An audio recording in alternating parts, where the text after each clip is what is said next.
उत्कृष्ट विद्यालय में धूमधाम से मनाई गई गीता जयंती। राजगढ़ जिले की जीरापुर में प्रदेश के मुख्यमंत्री डॉक्टर मोहन यादव के निर्देश पर 1 दिसंबर को उत्कृष्ट विद्यालय परिसर में गीता जयंती का भव्य आयोजन शिक्षा विभाग नगर परिषद के द्वारा किया गया, जहां स्कूल के छात्र छात्राओं के बीच गीता जयंती धूमधाम से मनाई गई। जहां पर स्कूल की छात्राओं ने भगवान कृष्ण व अर्जुन के स्वरूप में गीता उपदेश का वर्णन किया।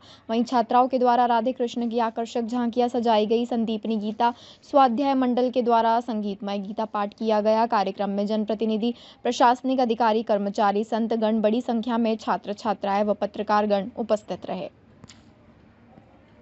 अवैध रेत उत्खनन पर हुई कार्यवाही। विजुअल कलेक्टर सिंगरौली गौरव बैनल के निर्देशानुसार खनिज अधिकारी सुश्री आकांक्षा पटेल के नेतृत्व में सहायक खनिज अधिकारी राम सुशील चौरसिया के द्वारा दिनांक 1 दिसंबर 2025 को अवैध उत्खनन, परिवहन एवं भंडारण के जांच के दौरान रेत के अवैध परिवहन करते पाए जाने पर कुल 1 ट्रैक्टर ट्रॉली बिना नंबर का अवैध मुरुम परिवहन करते जब्त कर पुलिस कोतवाली बैडन तथा खनिज निरीक्षक अशोक मिश्रा द्वारा 1 ट्रैक्टर ट्रॉली रेत का अवैध परिवहन करते गोरबी तथा 1 ट्रैक्टर ट्रॉली बोल्डर के अवैध परिवहन करने का मोरवा थाना में सुरक्षार्थ खड़ा कराया गया है। वाहनों में खनिज नियमों के तहत अग्रिम कार्रवाई की जाएगी। छिंदवाड़ा से आ रही है बड़ी खबर। झिगरिया वाटरफॉल में पैर फिसलने से हुआ हादसा। युवक को तलाशने के लिए एनडीआरएफ की टीम का रेस्क्यू ऑपरेशन जारी। छिंदवाड़ा जिले के तामिया थाना क्षेत्र का मामला। रेस्क्यू का दूसरा दिन नहीं मिली सफलता। दिल्ली के गाजियाबाद में रहने वाले 32 वर्षीय मुकुंद शर्मा छिंदवाड़ा अपने ससुराल पहुंचे। इस दौरान परिवार के लोगों के साथ पर्यटक तामिया क्षेत्र के झिगरिया वाटरफॉल घूमने के लिए पहुंचे थे। इस दौरान हादसा हो गया था। एनडीआरएफ की टीम और पुलिस के अधिकारी मौके पर मौजूद है। लगातार रेस्क्यू ऑपरेशन कर युवक की तलाश की जा रही है।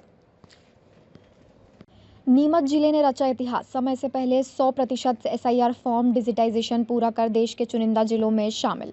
नीमच जिले ने भारत निर्वाचन आयोग के स्पेशल इंटेंसिव रिवीजन यानी एसआईआर अभियान में एक ऐतिहासिक उपलब्धि हासिल की है। जिले ने निर्धारित अंतिम तिथि 4 दिसंबर से पहले ही 6,19,141 मतदाताओं के इम्यूरेशन फॉर्म का 100% डिजिटाइजेशन सफलतापूर्वक पूरा कर लिया है। इस उपलब्धि के साथ नीमच अब देश के शीर्ष प्रदर्शन करने वाले जिलों में शुमार हो गया है। यह सफलता कलेक्टर हिमांशु चंद्रा के मार्गदर्शन और पूरे प्रशासनिक अमल के टीम वर्क का परिणाम है। सभी ने इस मिशन के महत्वपूर्ण भूमिका निभाई है। अभियान को गति देने के लिए घर घर जाकर फॉर्म संकलन, हर आवेदन को समय पर अपलोड करना, रियल टाइम मॉनिटरिंग, लगातार निरीक्षण और समीक्षा बैठक, इन सब प्रयासों ने अभियान को मजबूती दी। सघन योजना और निरंतर मेहनत के कारण नीमच जिले ने यह लक्ष्य निर्धारित करने समय से पहले ही प्राप्त कर लिया है। इस उपलब्धि में जिले के मतदाताओं का योगदान भी बेहद महत्वपूर्ण रहा, जिन्होंने पूरे अभियान में सक्रिय सहयोग दिया। नीमच जिले की यह सफलता न सिर्फ मध्य प्रदेश में बल्कि पूरे देश में चुनावी तैयारियों और डिजिटल दक्षता का एक मजबूत उदाहरण बनकर सामने आई है।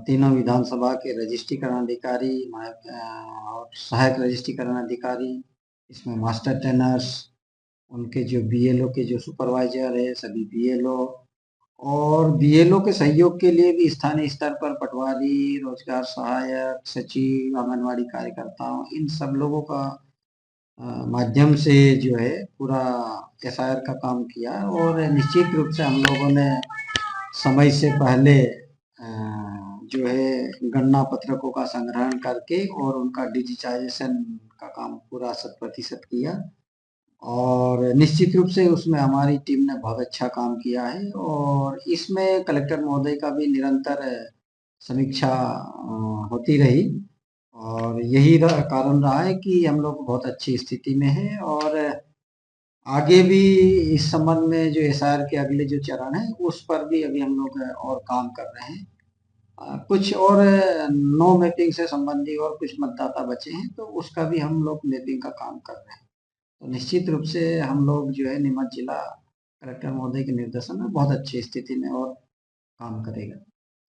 देखिए, एसआईआर जो हमारा स्पेशल इंटेंसिव रिवीजन है, जो पूरी हमारी वोटर लिस्ट का शुद्धिकरण हुआ है और इसमें नीमच जो प्रथम 3 स्थानों में मध्य प्रदेश में आया है, तो मैं पूरे जिले वासियों को बधाई देती हूँ कि नीमच का नाम निश्चित ही रोशन हुआ है। और ये एक प्रक्रिया ऐसी थी जिसमें हमारी लोकतांत्रिक व्यवस्थाओं को मजबूत करने का काम किया जा रहा है। तो हमारे माननीय प्रधानमंत्री मोदी जी के नेतृत्व में लगातार देश के अंदर सारे जो कार्य हो रहे हैं वो निश्चित ही देश के सुविधाओं को, देश में नैतिकता को, देश के अंदर हमारी सारी समस्त व्यवस्थाओं को सुदृढ़ किया जा रहा है। तो ये एसआईआर का काम भी इलेक्शन कमीशन द्वारा जो किया गया है, हमारे माननीय सांसद जी, विधायक जी, कलेक्टर सर, हमारे एसडीएम, सारे मतदाता और सबसे विशेषकर भारतीय जनता पार्टी की हमारी पूरी एक राजनीतिक जो दल लगे हुए थे, कोशिश यही थी कि जो भारतीय व्यवस्थाओं में नागरिक हैं उनका नाम सही से वहां रहे, शुद्धिकरण हो, जिनका डबल बार नाम आ रहा है वो हट जाए, जो मृतक है उनका नाम हट जाए, जिनका नाम छूट गया है उनका नाम जुड़ जाए। तो इतनी बढ़िया प्रक्रिया में नीमच ने 100% डिजिटलाइजेशन करके निश्चित ही एक बड़ा आयाम हासिल किया है। तो सभी को बधाई, शुभकामनाएं देती हूँ कि निश्चित ही हम आने वाले समय में लगातार ऐसी व्यवस्थाओं को सुदृढ़ करके अपने जिले को, अपने देश को अच्छा करेंगे।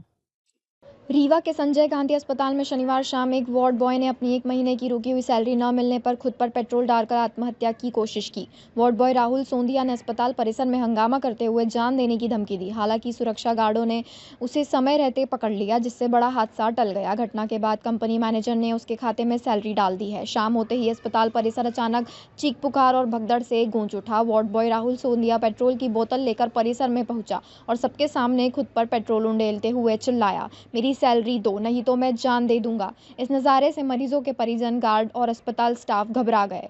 गार्डों ने छलांग लगाकर पकड़ा, बोतल छीनी। देखते ही देखते पूरा परिसर तमाशीबीनों से भर गया और लोग मोबाइल से वीडियो बनाने लगे। इस बीच राहुल खुद को आग लगाने ही वाला था कि 2 सुरक्षा गार्डों ने उस पर छलांग लगाकर उसे पकड़ लिया। लोगों ने उससे पेट्रोल की बोतल छीनी और उसे काबू में किया। करीब 5 मिनट तक अस्पताल में अफरा तफरी का माहौल रहा।